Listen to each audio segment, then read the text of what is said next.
Switch pong nagawa ko po niya. Test. Ito. Ay, mayroon na ito bigla. Hindi po yan. Kapag po nabilad po, meron po yan. Tapos bigla mo. Oh, tama ka. Pansin nyo po yan tuwing umaga. Lagi pong wala yan tuwing umaga. Tama ka. Yan po mga sakit niyan. Tapos, nagugulat po kayo niyan pag tanghali o kaya hapon. Magugulat kayo, gagana yan. Tapos walang Ito. Kaya nga, nagulat ako ngayon. Meron na naman. Tingnan ko lang po yung sa ano ha. Ito. Yan, may park light siya. Tingnan ko lang po Kasi isang sasakyan ko dati yung Everest, nasira rin pinagawa namin na doon sa pinagawa namin. Yung kasi may nagtatrabaho sa amin na pinagawa niya ate, inagawa niya sa inyo.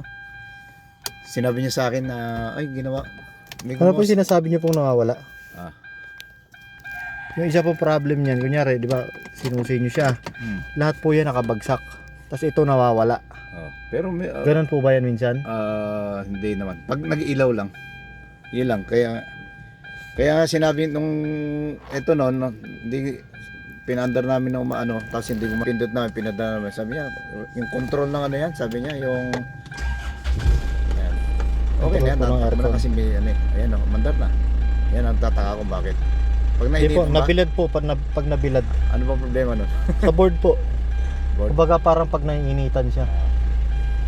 Pero dapat hindi ganun eh. That point, Yan, doon kami umalis kami ng umaga.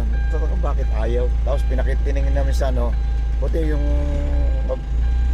magaling yung sa aircon. Ay hindi yung yan. Sabi niya, yung climate control yan, sabi niya. May ginawa na rin daw siya ganyan. Wala nang problema pero yung climate control. Kaya yung pagpagawa. hindi ko na ho ang dami na ho kasi.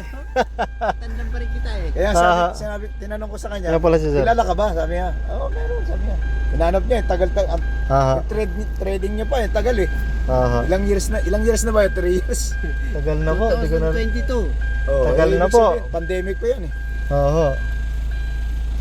Ito kasi ito minsan yung pag nag-highlight siya, nawawala. Ayan. Yan po mga sir, nabaklas na natin. Ito po yung kanyang gauge and ito yung kanyang climate control.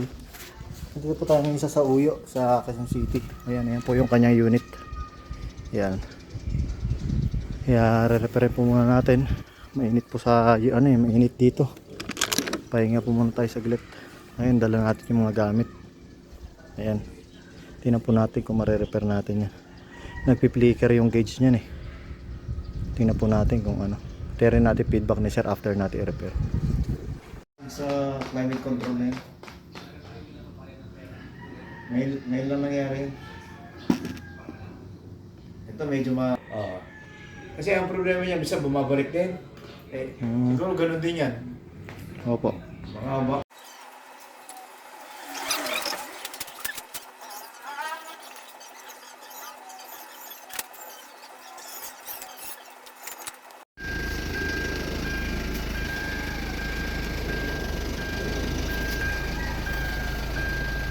so good na yan. Ayun, okay na yan. Yung gauge po. Headlight. Yan na.